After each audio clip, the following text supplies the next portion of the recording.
대통령의 계엄령 선포. 이 혼란을 우리는 어떻게 받아들여야 할까요? 2024년 12월 4일 수행법회 영주시 초청 특강 외교안보 전문가 모임. 안녕하세요.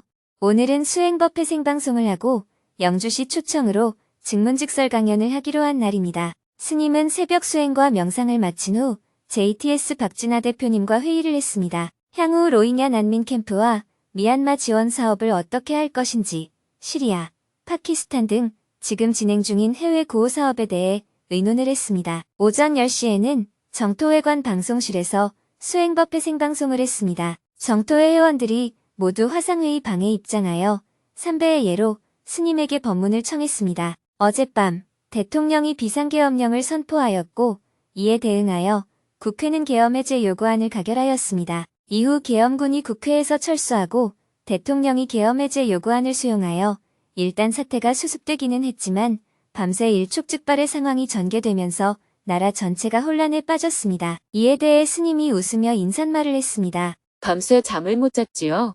대한민국이 조용할 날이 없네요. 간밤에 늦게까지 TV 뉴스 본다고 다들 잠을 못 잤지요. 저는 방글라데시 로힝야 난민촌에 비누 1년 6개월치 636만 개를 지원하는 전달식을 하고 어제 오후에 한국에 도착했습니다. 밤을 꼬박 새우면서 비행기를 타고 와서 일찍 잠자리에 들었는데 전화가 와서 깨보니까 계엄령이 선포되었다고 뉴스를 보라고 했습니다. 결국 190명의 의원이 국회로 모였고 만장일치로 비상계엄 해제 요구 결의안을 통과시켰습니다. 보통은 준비를 잘하는 게 좋은데 준비를 잘하지 못하는 것도 좋을 때가 있네요. 잘했으면 큰일 날 뻔했습니다. 준비를 잘하지 못해서 천만다행이었습니다. 저는 며칠 전에 인도 첸나이에 갔는데 서울에서 출발할 때는 눈폭탄을 맞아서 비행기가 가니 못 가니 하면서 어렵게 갔는데 현지에 도착하니까 사이클론으로 우물폭탄이 쏟아져서 행사가 제대로 진행되지 못할 정도로 어려움을 겪었습니다. 그런 가운데도 비행기 일정에는 차질이 없어서 모든 일정을 잘 마치고 돌아왔습니다. 지난주에는 3일 동안 한국 근대사에서 가장 위대한 인물이라고 할 수 있는 최재우 대신사의 탄생 200주년을 맞아서 6개 종교의 지도자들과 사회 인사들이 함께 최재우 대신사의 발자취를 따라 순례를 했습니다. 태어나신 곳, 도를 이루신 곳, 동학경전을 집대성한 곳, 한국 근대사에 큰 변화를 가져온 동학혁명이 일어난 곳을 모두 참배하고 대화마당을 가졌습니다. 그 영상을 본 후 여러분과 대화를 나누겠습니다. 이어서 사전에 질문을 신청한 사람들과 대화를 나누었습니다. 4명이 손들기 버튼을 누르고 스님에게 질문을 했습니다. 1시간 넘게 대화를 나눈 후 11시 30분에 생방송을 마쳤습니다. 곧바로 영주까지 이동을 해야 해서 서둘러 방송실을 나와 차에 올라탔습니다. 밥을 먹을 시간이 없어 차를 타고 가며 도시락으로 점심 식사를 했습니다. 영주시에서는 시민들을 위해 삶의 지혜를 들려주는 스승들을 초청하여 이야기를 나누는 영주인성 아카데미를 해마다 열고 있는데요. 올해의 마지막 강연으로 스님을 초청했습니다. 고속도로 위를 2시간 30분 동안 달려 오후 1시 50분에 영주문화예술회관 까치홀에 겨우 도착했습니다. 스님이 차에서 내리자 영주시청 직원들이 반갑게 환영을 해주었습니다. 강연을 하기 전에 공연장 옆 접견실에서 박남서 영주시장님과 잠시 차담을 나누었습니다. 바쁘신데 시간을 내어주셔서 감사합니다. 영주에서 강연한 지가 10년이 넘으신 것 같아요. 네, 10년 전에 강연을 한 번 했습니다. 원래 오늘 시간을 내기가 어려웠습니다. 방글라데시에 있는 로힝야 난민촌에 비누 636만 개를 전달하러 갔다 와야 해서 강연을 하루만 늦추면 안 되냐고 물어봤는데 이미 홍보가 다 나가서 안 된다고 했어요. 원래는 전달식을 하고 난민촌을 하루 둘러보고 나와야 하는데 강연 일정에 맞추려고 전달식만 하고 밤에 비행기를 타고 와서 어제 한국에 도착했습니다. 아이고, 저희 때문에 고생을 하셨네요. 저희는 그런 사정도 모르고 이미 홍보가 나갔기 때문에 그랬습니다. 잘하셨어요. 수행자가 지켜야 할 계율에 대중에게 공지된 사항은 변경하지 말고 행한다 하는 내용이 있습니다. 대화를 나누는 사이 강연을 시작할 시간이 되어 다 함께 강연장으로 이동했습니다. 스님이 강연장의 모습을 보이자 박수갈채와 환호가 쏟아졌습니다. 598석이 빈자리 없이 꽉 차고 영주 시장님이 인사말을 했습니다. 영주시가 선비의 고장인 만큼 영주 시민들의 인성함양을 위해 마련한 자리입니다. 오늘은 시민들이 가장 듣고 싶어하는 강연이어서 600석 강연장으로 시민 여러분을 모셨습니다. 삶의 진리를 깨닫는 행복하고 유익한 시간이 되길 바랍니다. 이어서 스님이 큰 박수를 받으며 무대 위로 올라와 대화를 시작했습니다. 다들 잠을 제대로 못 주무셨죠? 다행히 계엄 해제 요구안이 수용이 되어서 일단락은 되었습니다. 안 그랬으면 오늘 강연도 못할 뻔했습니다. 살다 보면 이런 일도 있고 저런 일도 생깁니다. 저는 지금까지 무슨 일이든지 준비를 잘해야 한다고 생각하며 살았는데 새벽에 뉴스를 보면서 준비 부족이 좋을 때도 있구나 이런 생각이 들었어요. 준비를 너무 잘했으면 큰일 날 뻔했습니다. 그래서 인생을 살아갈 때 준비가 부족한 것도 때로는 괜찮다는 말씀을 드리고 싶네요. 스님은 증문즉설의 취지에 대해 이야기를 한 후 곧바로 질문을 받았습니다. 사전에 질문 신청을 받지 않고 즉석에서 누구든지 자유롭게 손을 들고 질문을 할 수 있게 했습니다. 한 분이 손을 번쩍 들고 질문을 했습니다. 지금은 행복하지만 어느 순간 불행이 찾아올까봐 겁이 납니다. 저는 35살이고 평범한 삶을 살고 있습니다. 자식도 있고 직장도 있고 남편도 있습니다. 요즘에는 좀 힘들긴 하지만 그래도 매일매일 행복하게 지내고 있는데요. 그런데 이렇게 행복해도 되나 하는 생각이 들어서 행복을 만끽하기가 어려울 정도로 겁이 날 때가 있습니다. 어느 순간 불행한 내일이 찾아올까봐 두렵습니다.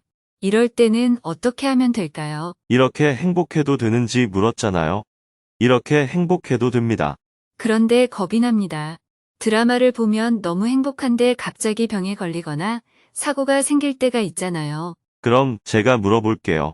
1년간 행복하다가 교통사고 나서 다치는 게 나아요? 1년 내내 불행하다가 교통사고 나서 다치는 게 나아요?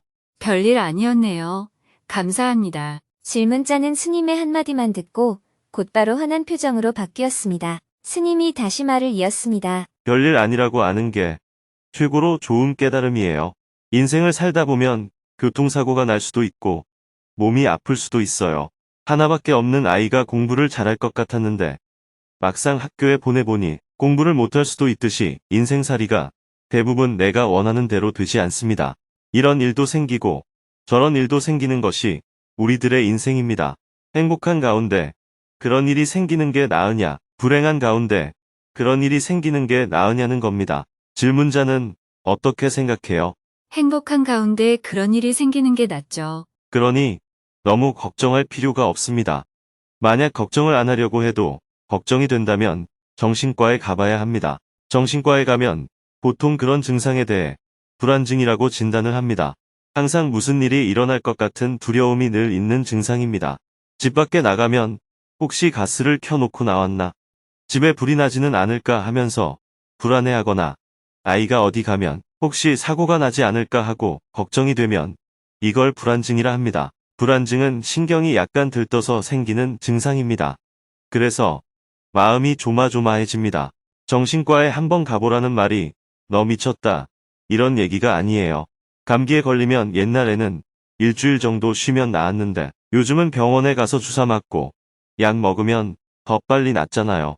그것처럼 불안증도 그냥 놔둬도 되지만 정신과에서 처방을 받아 안정제를 먹으면 훨씬 빨리 진정이 됩니다. 뭐든지 약만 먹으면 된다는 뜻이 아니라 이런 경우에는 약을 먹으면 예민한 신경을 조금 완화해 주어서 근심, 걱정, 불안한 마음이 좀 줄어들게 된다는 뜻입니다. 아직 질문자는 병원에 갈 수준은 아닌 것 같아요. 마음이 불안할 때는 불안증이구나 하고 자각을 해야 합니다. 어차피 사건, 사고는 살다 보면 생길 수밖에 없어요. 늘 좋다가 사고가 생기는 게 늘 나쁘다가 사고가 생기는 것보다 낫다 이렇게 생각을 바꾸면 별일 아닙니다. 감사합니다. 잘 알았습니다. 계속해서 질문들이 이어졌습니다. 아들이 군대 제대 후 조현병을 앓고 있습니다.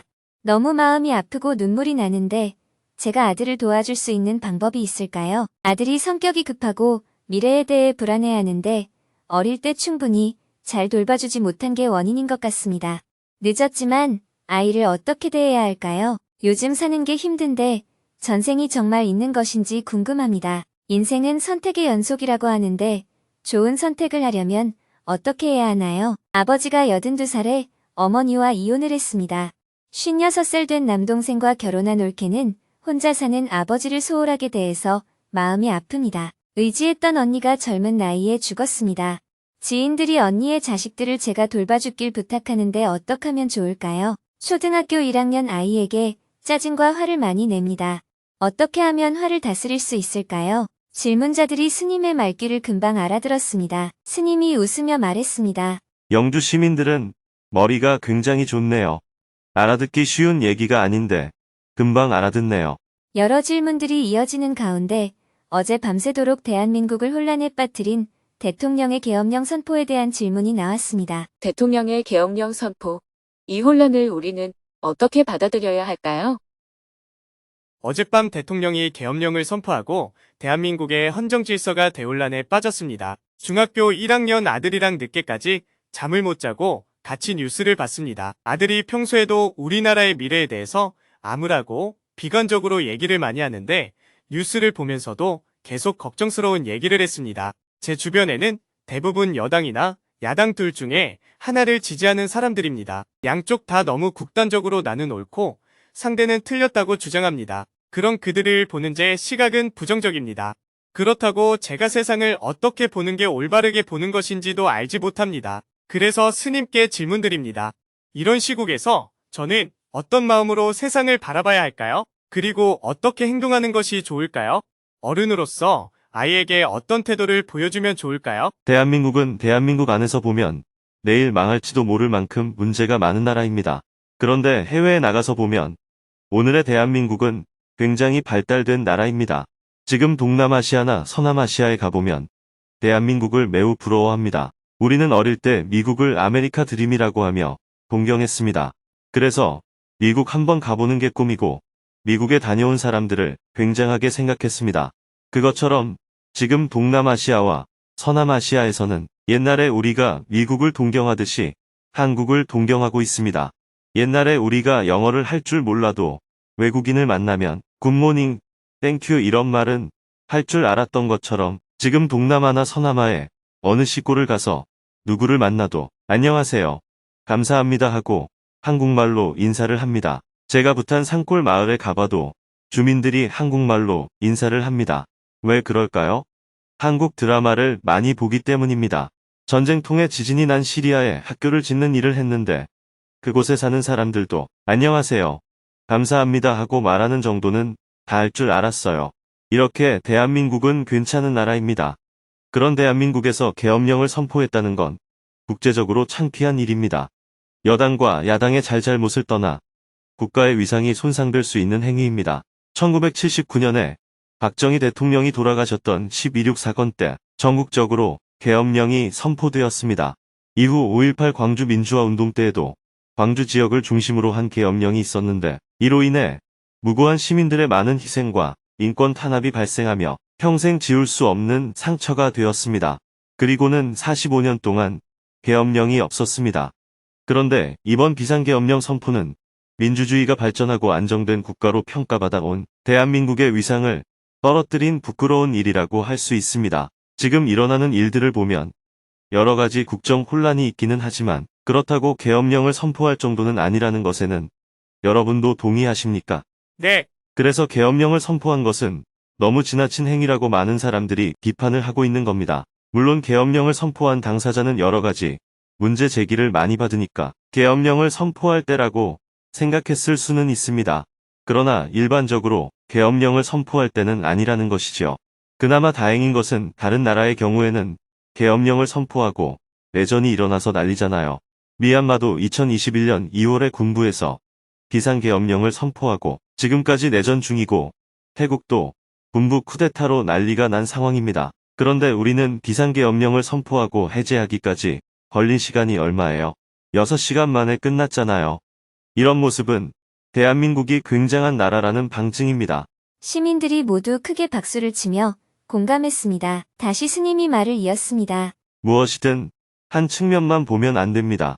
앞에서 말한 모습만 보고 대한민국이 문제라고 봐서도 안 되고 뒤에서 말한 모습만 보고 대한민국이 굉장하다고 봐서도 안 됩니다. 이번에 일어난 비상계엄령 사태에도 대한민국의 좋은 점과 나쁜 점이 섞여 있다고 봐야 합니다. 질문자의 아이는 대한민국의 나쁜 점만 보고 걱정하는데 좋은 점도 보고 나쁜 점도 보는 것이 필요합니다. 그래서 좋은 점은 살리고 나쁜 점은 개선하는 게 중요합니다. 연세 드신 어른들은 대한민국이 살기 좋아졌다고 말합니다. 그런데 우리나라에 사는 20대와 30대 청년들은 대한민국을 헬조선이라고 말합니다. 왜 지옥만큼 살기 어렵다고 말할까요? 이렇게 말할 수밖에 없는 청년들의 심정도 이해해야 합니다. 어른들은 이 좋은 나라를 왜 지옥이라고 말하느냐 하겠지만 이것은 인간의 의식작용 때문에 그렇습니다. 여기 계시는 분 중 연세가 60대, 70대인 분들은 어린 시절부터 지금까지 살아오면서 수입이 조금씩이라도 늘었어요? 줄었어요? 집 평수가 늘어났나요? 줄어들었나요? 늘어났습니다. 제가 어릴 때는 시골의 방 한 칸에서 부모님하고 애들이 6명이 함께 살았습니다. 그런데 커서 결혼하면 셋방을 얻더라도 단 둘이서만 살게 되니까 사는 게 좋아졌다고 느껴집니다. 이렇게 우리는 조금씩 계속 좋아지는 상태에 있었어요. 그런데 지금 청년들의 상황은 그렇지 않습니다. 예를 들어 현재 내가 사는 부모님의 아파트가 30평이라고 하면 부모님의 방이 따로 있고 내 방이 따로 있고 동생 방이 따로 있고 거실과 주방이 구비되어 있습니다. 더 큰 평수의 아파트는 말할 것도 없고요. 그런데 만약 결혼을 하게 되면 내가 지금까지 살던 집보다 작아집니다. 결혼 전후를 비교해보면 집안일이 많아집니다. 결혼 안 하고 부모님하고 살 때는 엄마가 밥을 해주지요. 빨래와 청소도 내가 좀 거둔다고 하더라도 엄마가 대부분 해줍니다. 그런데 결혼해서 둘이 살면 밥도 빨래도 청소도 자기들이 해야 하니까 불편해집니다. 그러니 결혼하기가 어렵습니다. 요즘 청년들은 결혼하면 신혼집으로 15평 아파트조차 구하기가 어려워요. 지방에서는 구할 수 있는데 지방에 직장이 있는 청년들이 흔치 않습니다. 전부 서울이나 대도시에 집을 구해야 하는데 대도시에 있는 아파트는 평생 벌어도 살 수 없는 수준입니다. 그래서 결혼해서 독립된 생활을 꾸리면 부모의 집에서 사는 것보다 생활 수준이 떨어집니다. 우리가 좋은데 살다가 나쁜데 가면 지옥에 왔다고 하잖아요. 그래서 청년들에게 대한민국은 지옥인 거예요. 나는 시골에서 자라서 온 가족이 방 한 칸에서 살면서 중학교밖에 못 다녔는데도 결혼해서 집도 사고 아이들도 대학 보내고 부모 봉양도 다 했는데 너는 대학 나와서 유학까지 다녀왔는데 왜 내 생활도 제대로 못하냐? 여러분은 이렇게 생각하는데 그렇지 않습니다. 왜냐하면 사람은 다 자기 기준에서 생각하기 때문입니다. 부모가 자식에게 이렇게 말하면 꼰대 같은 소리 한다며 다 싫어합니다. 좋다, 나쁘다 하는 판단은 심리적인 것이지 객관적인 것이 아니에요. 그래서 여러분들이 살기 어렵다고 하는 아이들을 이해해야 합니다. 아이를 이해한다고 아이가 원하는 대로 다 해줄 수는 없어요. 오히려 여러분들이 내 자식이라고 애들을 너무 오냐오냐 키운 게 아이들에게는 지금 큰 어려움이 된 겁니다. 저처럼 어릴 때부터 청소도 하고 일도 하고 살면 어려운 일이 생겨도 극복하기가 쉽습니다. 그런데 요즘 애들은 벽에 못을 칠 줄도 모르고 전등도 갈 줄 모릅니다. 여러분들이 아이들을 그렇게 만든 거예요. 상황이 이렇게 바뀌어 버린 겁니다. 객관적으로 보면 대한민국은 좋은 나라가 됐어요. 그런데 대한민국에 사는 청년들의 기대 수준에서 보면 기대만큼 못 미치는 겁니다. 노인들은 옛날을 기준으로 생각해서 대한민국이 살기 좋아졌다고 얘기하지만 청년들은 지금보다 앞으로가 못할 것 같으니까 대한민국을 지옥이라고 얘기합니다. 어제 대통령이 전국에 비상계엄령을 선포한 일이 생긴 것은 대한민국의 국가 위상에 안 맞는 일입니다. 하지만 전 세계에서 계엄령 선포에 대해 이렇게 깔끔하게 빠른 시일 내에 종결을 시킨 경우가 대한민국 말고 있을까요? 없습니다. 대한민국은 굉장한 나라예요. 이렇게 좋은 면과 나쁜 면이 동시에 있기 때문에 질문자는 아이에게 한쪽만 보지 말고 양쪽을 다 보라고 얘기해줘야 합니다. 그러면 부모 세대가 해야 할 일은 무엇일까요? 좋은 점은 계승해 나가도록 노력하고 문제점은 개선해 나가도록 노력하는 것이 부모 세대가 사회적으로 해야 할 일이라고 생각합니다. 감사합니다. 잘 알았습니다. 대화를 마치고 나서 마지막으로 스님이 정리 말씀을 해주었습니다. 오늘 제가 여러분과 나눈 대화 내용은 그냥 세상의 얘기가 아닙니다. 굳이 불교 용어를 사용하지 않았을 뿐 모두 부처님의 가르침입니다. 부처님의 가르침을 우리는 정함이 있음이 없는 법이라고 해서 무유정법이라고 합니다. 여기 거울이 있다고 합시다. 이 거울 앞에 시계가 오면 거울은 시계를 비추고 물컵이 오면 물컵을 비춥니다. 그렇다면 이 거울은 물건을 몇 개나 비출 수 있을까요? 헤아릴 수 없이 비출 수 있습니다. 이 거울이 한 그림이라도 그린 적이 있어요? 없습니다. 그것처럼 부처님께서 설한 법은 무수히 많다고 표현하기도 하고 또한 한 법도 설한 바가 없다고 표현하기도 합니다. 어떤 상황에서 가장 적합한 길은 정해져 있지 않습니다. 인연을 따라서 이루어지는 거예요. 여러분들이 온갖 질문을 하면 제가 거기에 따라 모두 대답을 하니까 여러분들은 스님이 아는 것도 많네. 이렇게 생각합니다. 거울은 아는 것이 많아서 수없이 많은 물건을 비출까요? 그렇지 않습니다. 거울은 다만 비춰 줄 뿐이에요. 여러분들의 번뇌가 부처님의 마음이라는 거울에 비치면 번뇌가 사라지는 길이 비치는 거예요. 그러니 여러분들이 스스로 자각할 때만 변화가 일어나지 누구의 말을 들어서 변화가 일어나는 것이 아닙니다. 오늘 저하고 얘기하다가 별일 아니네. 내가 고집이 세나 봐. 이런 자각이 일어났다면 변화가 시작되는 겁니다. 그런데 오늘 법륜 스님이 좋은 말씀 많이 하시더라.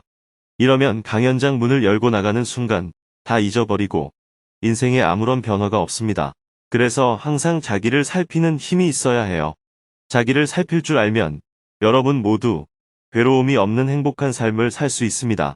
큰 박수와 함께 강연을 마쳤습니다. 강연이 끝나자 시민들이 몰려와 감사의 마음을 전했습니다. 강연을 준비해준 시청 직원들과 인사를 하고 오후 4시에 강연장을 나왔습니다. 스님은 곧바로 영주를 출발하여 다시 서울로 향했습니다. 저녁 식사도 할 시간이 없어 달리는 차 안에서 도시락으로 해결했습니다. 고속도로 위를 2시간 30분 동안 달려 저녁 6시 45분에 서울 정토 사회문화회관에 도착했습니다. 저녁 7시부터는 외교안보 전문가들과 미팅을 했습니다. 미국 대선이 끝나고 트럼프 대통령이 곧 취임식을 앞두고 있는데 향후 트럼프 대통령의 재임 기간 동안 한국, 북한, 미국의 관계를 어떻게 풀어나가면 좋을지 전문가들과 대화를 나누었습니다. 먼저 스님이 평화재단을 소개한 후 모임의 취지에 대해 설명을 했습니다. 저희 평화재단은 한반도의 평화와 통일에 대한 열정을 가진 사람들이 자발적으로 모였기 때문에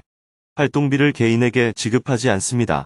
미국을 갈 때 경비를 대준다든지 발표를 할 수 있는 기회를 준다든지 이런 사업에 필요한 경비는 제공하지만 개인에게 어떤 보상을 하지는 않습니다. 뜻이 있는 사람들이 모여서 나라를 위해 일하고 있습니다. 그래서 여러분도 개인이 선의를 갖고 한반도의 평화와 통일에 기여해 보겠다는 마음이 있으면 같이 머리를 맞대고 의논을 해보면 좋겠어요. 그러나 일에 필요한 것은 얼마든지 지원을 하겠습니다. 평화재단을 설립한 지 20년이 되다 보니까 초기에 왕성하게 연구하던 사람들이 이제 60대, 70대가 되어서 현직에서 전부 은퇴를 하고 있습니다. 그래서 좀 더 젊은 사람들이 중심이 되어서 구체적인 대안을 만들어보자는 취지에서 오늘 처음 자리를 마련했습니다. 물론 저는 북한과 미국 간의 대화가 시작되려면 먼저 우크라이나와 러시아의 전쟁이 휴전을 해야 한다고 생각합니다. 그래야 북한과 러시아의 관계도 긴밀성이 낮아지고 미국도 북한 문제를 풀 여유가 생기기 때문입니다. 그러려면 내년 봄이 되어야 해결의 실마리가 생기지 않을까 생각해요. 그러나 트럼프 대통령의 임기 초기에 올바른 정보를 제공해서 대화 준비를 잘 해놓아야 기회가 생길 때 북미 대화를 성공적으로 이끌 수 있지 않느냐는 제안이 있어서 이런 자리가 마련이 되었습니다. 이런 취지를 아시고 좋은 이야기들을 많이 해주시기 바랍니다. 이어서 전문가들이 자유롭게 의견들을 이야기했습니다. 2시간 동안 북미 관계의 해법에 대해 대화를 나눈 후 밤 9시가 넘어서 모임을 마쳤습니다. 내일은 오전에 부탄 지속 가능한 개발을 위해 농업 전문가들과 미팅을 하고 점심에는 평화재단을 찾아온 손님들과 점심 식사를 하고 시국 현안에 대해 차담을 나눈 후 오후에도 사회 인사와 미팅을 할 예정입니다.